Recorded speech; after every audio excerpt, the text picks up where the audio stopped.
ఒకరిది సోకు మరొకరిది. సర్కారు రాజముద్ర మేఘా కబ్జా. సనత్ నగర్ టిమ్స్ ఓపెనింగ్ పై 2 రకాల యాడ్స్.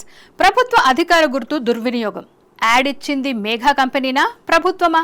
కంపెనీకి సర్కారు ఫ్రీ పబ్లిసిటీ ఇస్తోందా? ప్రభుత్వ ముద్రను కంపెనీ దుర్వినియోగం చేస్తోందా? తెలంగాణ సర్కారుపై ఆంధ్ర కాంట్రాక్టర్ల పెత్తనం.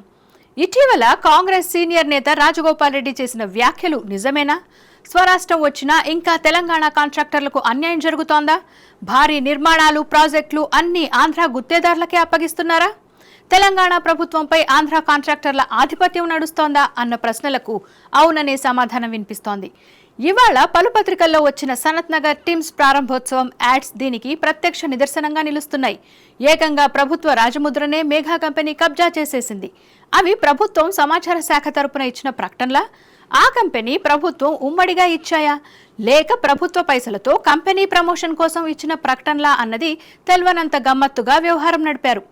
ఆంధ్ర యాజమాన్యాల చేతిలో నడుస్తున్న పత్రికలకు ఇచ్చిన యాడ్స్లోనేమో ప్రభుత్వ అధికారిక రాజముద్రను ఉంచి కింది భాగంలో ప్రగతి పథం, సకల జనహితం, మన ప్రజాప్రభుత్వం అన్న క్యాప్షన్, దాని కింద మెయిల్ కంపెనీ లోగోలను ముద్రించారు.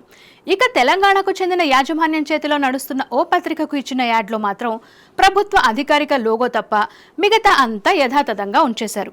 అయితే కొన్ని పత్రికల్లో ప్రభుత్వ అధికారిక గుర్తుతో, మరికొన్ని పత్రికల్లో ఆ గుర్తు లేకుండా యాడ్ రావడంపై అనుమానాలు వ్యక్తమవుతున్నాయి. ప్రభుత్వ సొమ్ముతో ప్రకటనలు ఇచ్చినప్పుడు ప్రైవేట్ కాంట్రాక్టు కంపెనీ పేరును ప్రముఖంగా ప్రచురించాల్సిన అవసరమేంటన్న ప్రశ్నలు తలెత్తుతున్నాయి. పోనీ ప్రైవేటు కంపెనీ ఈ యాడ్స్ ఇచ్చి ఉంటే ప్రభుత్వ రాజముద్రను ఎలా వాడుకుంటుందని రాజకీయ విశ్లేషకులు ప్రశ్నిస్తున్నారు. మేఘాకు ప్రభుత్వం ఫ్రీ పబ్లిసిటీ చేస్తోందా, ప్రభుత్వ రాజముద్రను మేఘా కబ్జా చేసిందా అనేది ప్రజలకు క్లారిటీ ఇవ్వాల్సిందే.